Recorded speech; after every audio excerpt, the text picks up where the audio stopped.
Hello, ladies and gentlemen. Alex Big Boy Verrey being joined by Mad Catz's own Mark Man Julio, and we are here at a top secret location in San Francisco, where Capcom have invited the gaming elite down tonight to a huge party to celebrate the launch of Super Street Fighter 4 Arcade Edition. This is one heck of a party, and if anybody knows how to throw a party, it's Capcom. But what would a party be without Mad Catz? We thought we'd come down here, we thought we would press the flesh, check out some of the cool Mad Catz products being used down here tonight, and interview some of the world's most famous Super Street Fighter players. Are you excited, Mark Man? I am very excited. Let's go.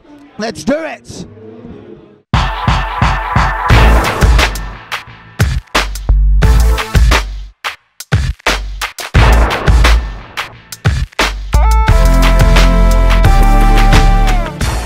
So once again, the party is in full swing, and it looks like the fans are really enjoying themselves here. So I have stolen Christian Svensson, Senior Vice President for Capcom USA, to have a quick word with us here at Mad Catz TV. Hi, Christian. How are you enjoying the evening? So far, so good. Really having a good time. Good getting mixing it up with the fans a bit, seeing people's response to obviously Arcade Edition. We have Street Fighter Cross Tekken on exhibition display for those who are privileged enough to touch it, and Street Fighter 3 Online Edition. In advance release that people get to touch, which is fun.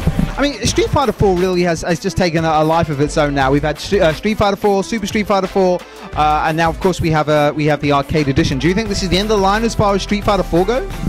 I will say, according to plan, it was supposed to be. I won't say that it won't be, but I will say that we have lit up conversations about what could happen next, largely in response to people asking us for, hey, we want balance changes, hey, we want more characters, hey, we want more stuff. So Seth, Ono, myself, Michael Pattison, who's our Pan-Western head of marketing, sat down with Ono at E3 and said, what can we do? I'm not going to tell you what we're going to do, but we might have something in store in the future. We'll see. How important do you think the accessories are to the Street Fighter experience? Let me ask you a different question. How important are instruments to the Rock Band experience? I would look at a fight stick as the critical component of really enjoying any fighting game. Street Fighter, Mortal Kombat, Soul Calibur, Tekken, you name it. The real way to experience a fighting game is with a fight stick. And if you're playing on a pad, that's great. I'm happy it works for you. But the real experience is designed for the fight stick. So in that regard, I'd say it's integral.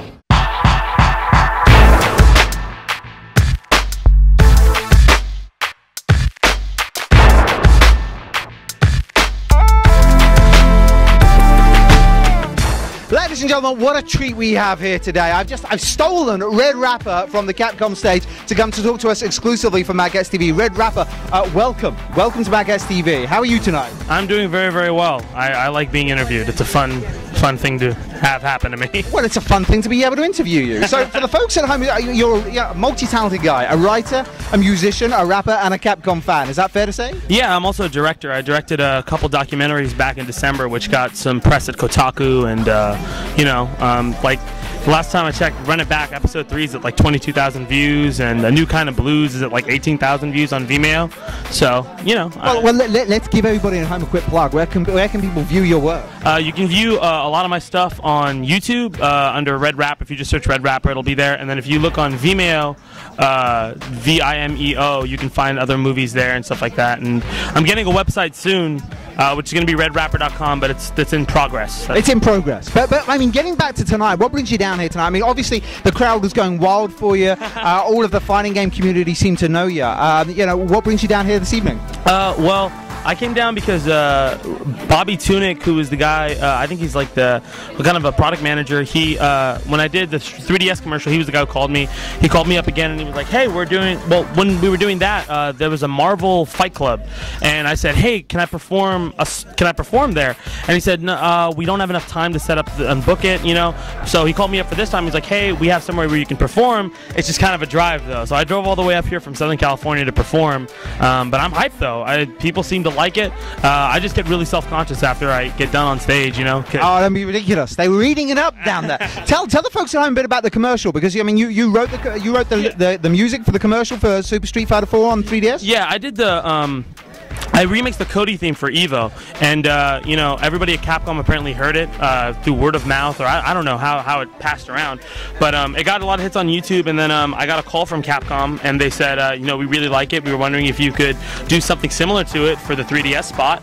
And so what I did was I went in there and I rewrote the lyrics a little bit, just so it would reflect more of the 3DS kind of nature. And you know, I tried to make sure it was not a jingle, because a jingle would be stupid.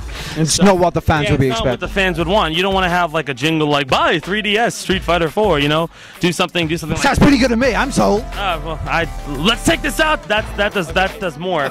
So you know, I wrote it a little bit more akin to the 3DS kind of format, and you know, like the lines like split a dimension and everything like that, and it was fun. I got to go down, recording with a better microphone. Then I bought that better microphone, and you know, now I'm just working on my album and everything. What do you think it is about the fighting game community that draws so much closeness? I think it's just arcade culture, because you know, when I was doing Run It Back, I interviewed people and they said that these people were when you were in an arcade, these people who you played with were your family, your best friends, and your worst enemies. And so, you know, that kind of a bond, you know, just kind of builds over time. There's so many stories that Valle and, you know, like other people have told me, like Mike Watson have told me that, like, you know, they used to hate each other. They used to absolutely hate each other. You know, there was kind of like a brotherly kind of bond in that, you know. And I don't know, there's just like, also fighting games are really simple and easy to understand. I mean, you see a bunch of people down there who don't even know how to play, who can just button mash, but they know there are 2 life bars. All right. And it's instinctive, right? Yeah, for sure. The other thing is that the community for fighting games draws from a much wider pool. That's just my opinion. Is like, it draws from a wider pool than other gaming communities, and I've been involved in other gaming communities, and they're pretty sick too. But fighting games just generally, you don't see like, you know, generally the same exact kind of people. You see a lot of people from different backgrounds, you know, different cultures, you know, kind of coming in and you know, doing their thing, and they all have different styles of play. Nobody plays, you know, the exact same from any other country. I mean, you see Japanese players play, and they're clean. Their execution is, you know, flawless. And American players, you know, I mean, they drop stuff, but they're dirty with their tricks. They have lots of things that, you know, you wouldn't normally do, and you always second guess. Players from, you know, players like Gamerby from Taiwan, you know, play different than the Japanese. There's always various different styles that everybody has, and I think, you know, imprinting your culture onto it is a very big thing.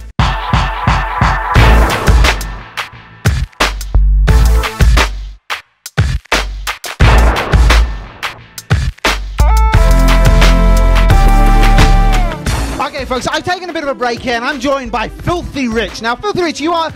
explain to everybody at home who you are. Rich Bantegui, also known as Filthy Rich, from Namco Bandai Games. So you're the community manager for Namco Bandai? Yes, sir. Okay, so I guess you're down here tonight, specking out the crowd, looking forward to Street Fighter Cross Tekken. Absolutely. I mean, not only that, but here just to check out the whole party and just chilling and mingling just a little bit.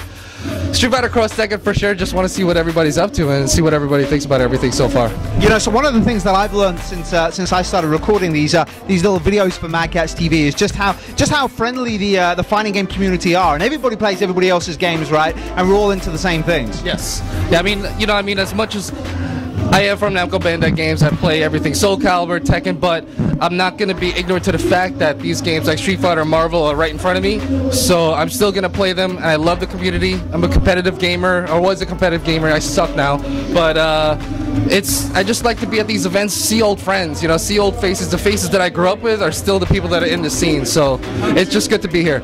I mean, obviously there's a big crossover anyway, right? I mean, you say the Marvel vs. Capcom, Super Street Fighter 4, but I guess that, you know, the crossover is the whole reason that Street Fighter Cross Tekken is going to be happening, and of course, you know, come 2012, that scene is going to pick up hugely when Capcom release that game. So you used to be a competitive gamer yourself. What was your game of choice? My game of choice is Tekken, but I also competed heavily in games like Street Fighter Alpha and Street Fighter 2, the OG one. So, I mean, been competing ever since I was just a little kid and never stopped until this day. But now with work coming in, it's kind of hard to really delegate time to it. But I'm always going to come out. I always come to events, chill, try to support the scene, support the players, and just be here and have an excuse to hang out and play some more games. And we find that with players like, you know, Daigo Omahura and Meigo, the 2D God, you know, all these guys are using our Tournament Edition sticks. You know, it seems that a lot of the pros out there are using the TE sticks at the moment. What about Namco? Have you guys experienced the Mad Catz sticks yet? I have every single one. You have every single one? I'm not gonna lie. I got every single one except for the gold and the Comic-Con. We can make that happen. I would love that. We can make that. What one's your favorite? That I have right now, I have to say the round 2, the all black, jet black and gray. That one's black is my favorite color. But right now I'm messing around with the Marvel 2. Okay, and at E3, Mad Catz was showing off a prototype stick for Street Fighter Cross Tekken. Did you get a chance to check that out? I'm trying to steal one as we speak. So if there's anything that I could do, we can hang out, maybe talk about it. But really excited to see. I like the color. The angle is really sick. It really brings back just that whole arcade aspect of it. Like sitting down, having your wrist relaxed is something that I like. Okay, well hopefully you won't have to steal one. But folks, if anyone in San Francisco sees Filthy Rich running down the streets with a prototype Mad Catz stick, please contact us.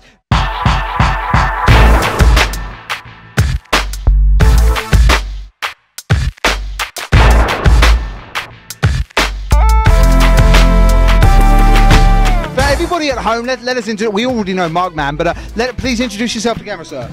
My name is John Choi. Been playing Street Fighter for many years, and I'm glad to be at this party tonight. Okay, as we all are. And yourself, sir? My name is Jared Rea. I'm a media consultant for iPlaywinner.com. Okie dokie. So, John, I'm going to start with you. So, Mark Man tells me you are one of the legends, one of the California legends of Street Fighter. Do you think that's an apt description? Maybe a little bit exaggerated, but yeah, I've been kind of in the scene for a very long time. So yeah, I've played, I've organized tournaments. So yeah, I've been in the scene for a very long time. So. How good is he? He is the king. All right, the thing that people don't know is that John Choi invented the uppercut. If it weren't for John Choi, we wouldn't be shoryukening today. I don't know if Yoshinori Ono would agree with that, but apparently you invented the uppercut. How good do you rate yourself? I'm just an average player that's just happened to put in a lot of time, so... An average player made brilliant by a Mad Catz Tournament Edition stick, perhaps? Yes, they're very good sticks. I mean, it's clearly the tournament standard, so you guys done a fantastic job of bringing it out to the market and making it relevant to the players. Oh, what's the last major event that you participated in? Let's say that. I participated in the tournament that I threw NORCAL Regionals last weekend. Okay, and what do you think makes Street Fighter such a hit amongst the fighting community? What is it about Street Fighter that the other fighting games just can't match? Well, it is the very first competitive fighting game that kind of blew up in the scene, so I think it has like a special place in a lot of people's hearts. I know when I was little, I saw that in like 7-Elevens and little liquor stores, and I fell in love with it. And so, even after all these years, they kind of redefined themselves with the advent of Street Fighter 4. So I think, and it spawned a lot of sequels, a lot of copycats. So I think people just have a fond place in their heart for it. And what about you guys? I mean, were you surprised at how Street Fighter 4 managed to sort of reignite the flame amongst the fighting game community? No, absolutely not. I mean, it was just the right time, the right game at the right time in the right place. Competitive gaming's been evolving for years thanks to other games like StarCraft and first-person shooters like Halo. It was just a matter of time that fighting games came back into prominence, and Street Fighter 4 was just the perfect game. And Mark, man, what about you? Do you think you're surprised? I mean, you're the sort of man on our ground when it comes to dealing with the community and interacting with the community. Do you think the passion is on the wane for fighting games, or do you think it's just going to keep growing?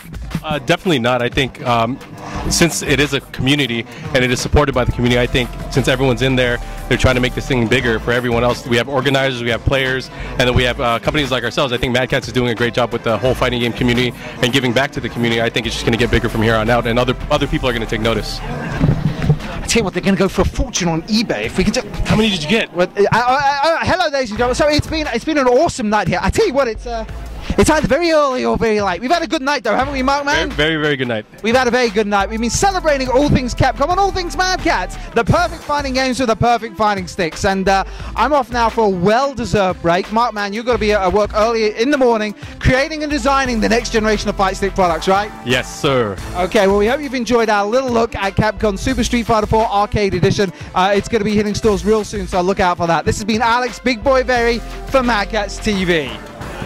You guys, those are one per person, you know that, right? Yeah, we know that. Look over there, it's Ono-san. Run.